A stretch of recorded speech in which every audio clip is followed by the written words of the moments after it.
good morning. Good morning mga loves. Working days. Madilim pa talaga ay ito yung nangyayari pag winter.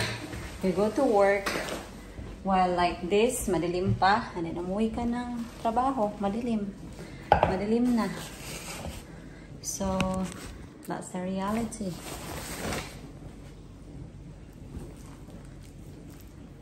Yeah, I got my ID. Sus, nako, pag yung ID mo yung nakalimutan mo, ay nako, that's a big problem kasi wala kang magagawa. Or kailangan mo talagang bumalik para sa ID mo. Kasi yan lang yung paraan para maka-access ka ng computer. Right, let's go! Nasira yung black bag ko.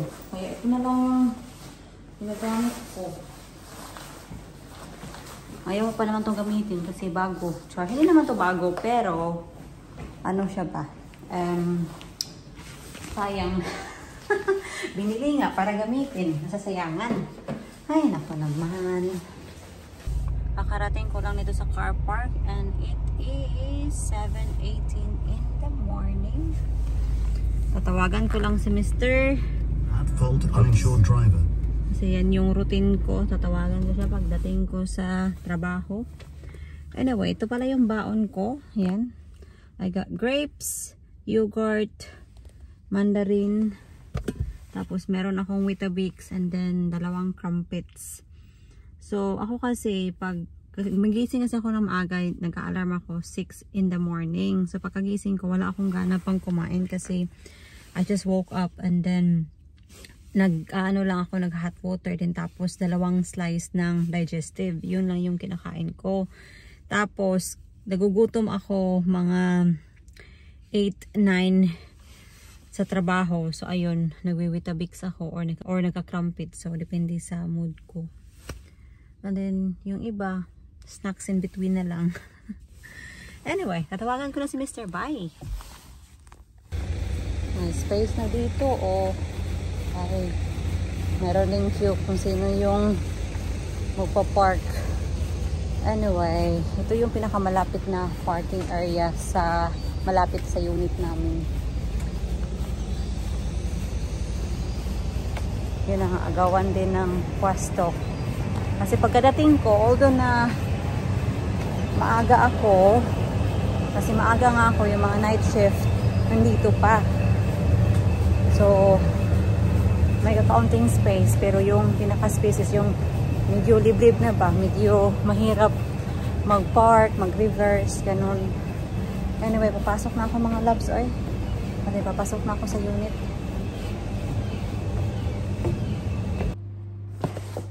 I'm home. So, ano na dito? 8:21 na ng gabi. So, medyo 1 oras at mahigit na din ako na nasa bahay. Meron tayong package. Kahapon ba to actually dumating? Hindi ko lang nakita na ano pala. They leave this in the porch. So, ito. Nag-order ako ng perfume. Ariana Grande perfume. Yung Cloud. Sobrang bango nito mga loves. Gusto ko siya kasi si John hindi siya natatapangan dito. Ito yung ano niya, yung let's see, this is what it looks like. This is 100 ml. Sobrang bango. Social na social yung ano ba, lagayan. Tapos may pa-cloud pa talaga na stand, ganyan.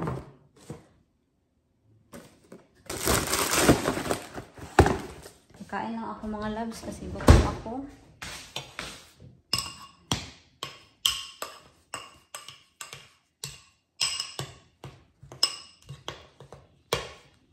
Nag-ano ako ng custard dito. Yan. Ang thick naman nito. Ay! Yan. Anyway, wala na nang ganap mga loves. So, I just gonna see you tomorrow. Kasi wala naman akong work. Hello, good morning. It's another day. So, nakapag-mop na ako dito sa bahay kasi yun na nga, this past 2 days, John is doing some work in the house. Up and down talaga siya dito sa bahay. Kaya, ang alikabok at nagdidrill siya dito, oh. Basta meron siya mga dinidrill dito or something. I don't know exactly what he's doing, but yeah, really busy. Kasi we're trying to finish the house before ako manganak, but we'll see. That's just a goal. Pero kung hindi man mangyari, that's fine. We'll just do whatever we can and make the most of it muna. Kung ano man yung space namin dito sa bahay. Anyway, it's already 17 minutes past 11 in the morning. This is our lunch time. So I don't know what I'm having actually kasi gutom ako. Pero I don't know what I would like to eat. Naranasan nyo ba yun na gutom kayo pero hindi nyo alam kung ano yung gusto nyo kainin? I am in that stage at this moment. I am confused of what I want.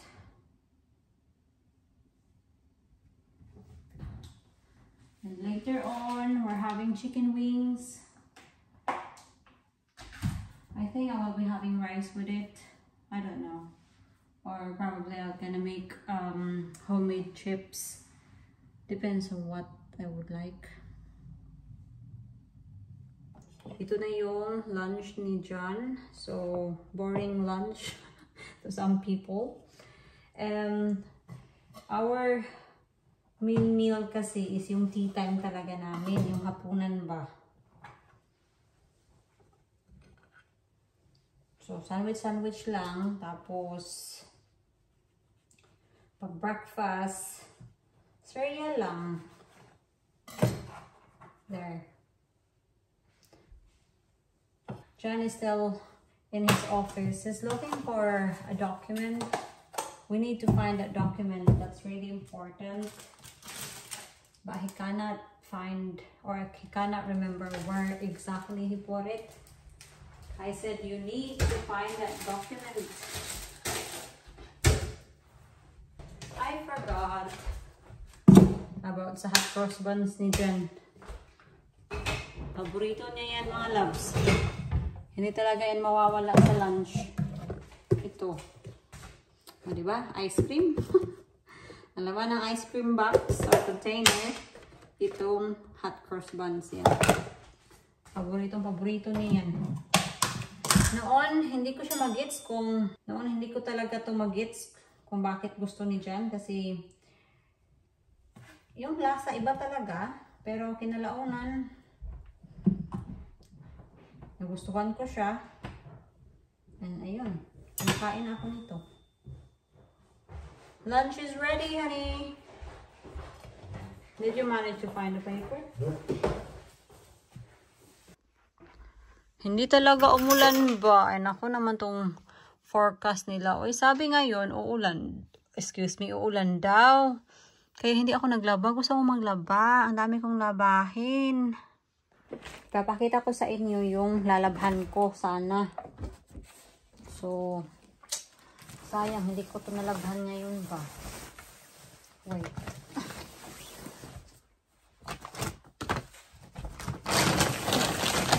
I got all this. So, ito mga to is mga bigay to sa aking mga kaibigan. I am so grateful to receive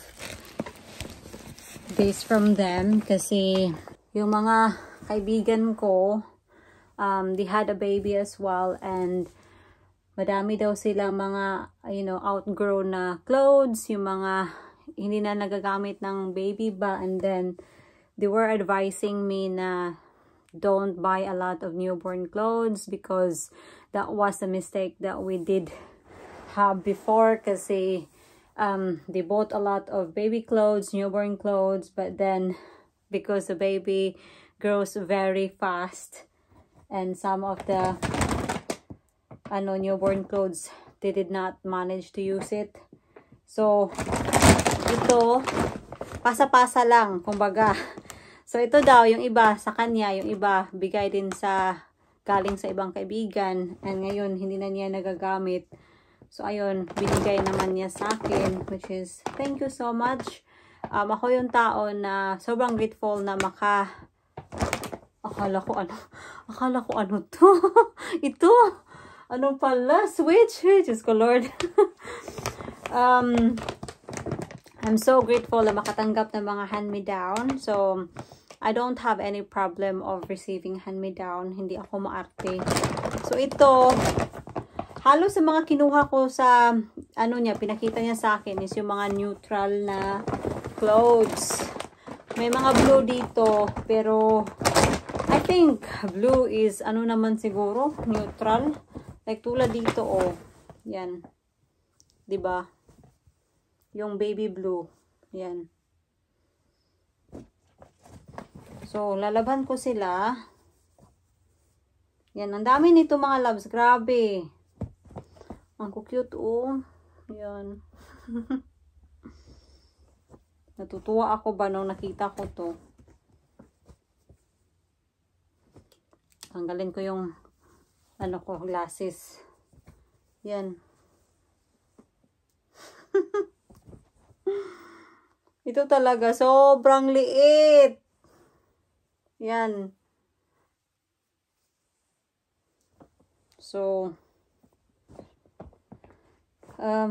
yeah, I think sa sunod na lang na day off, lalaban ko to kasi tomorrow I have 3 consecutive days again.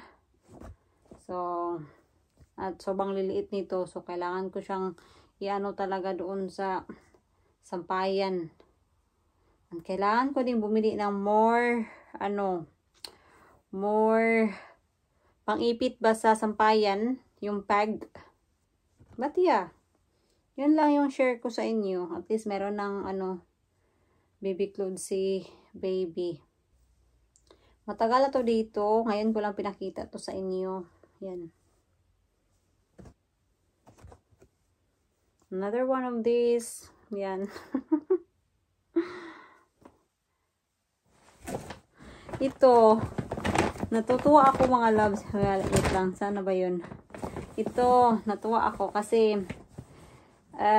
binigay ko to sa kanya nung nagpa-baby shower siya kasi baby boy yung baby niya. So, binigay ko to.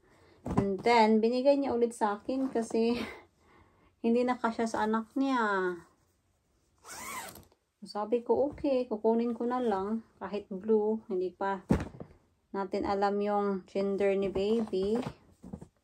Mga bata kasi dito, talaga ba kailangang usado or something. Depende sa bata siguro. Pero halos sa kanila is nire-recommend talaga yung swaddle. Anyway, I'm just gonna put this to one side para makita natin yan sa day off ko, para ma-remind ko yung sarili ko na kailangan nating maglaba.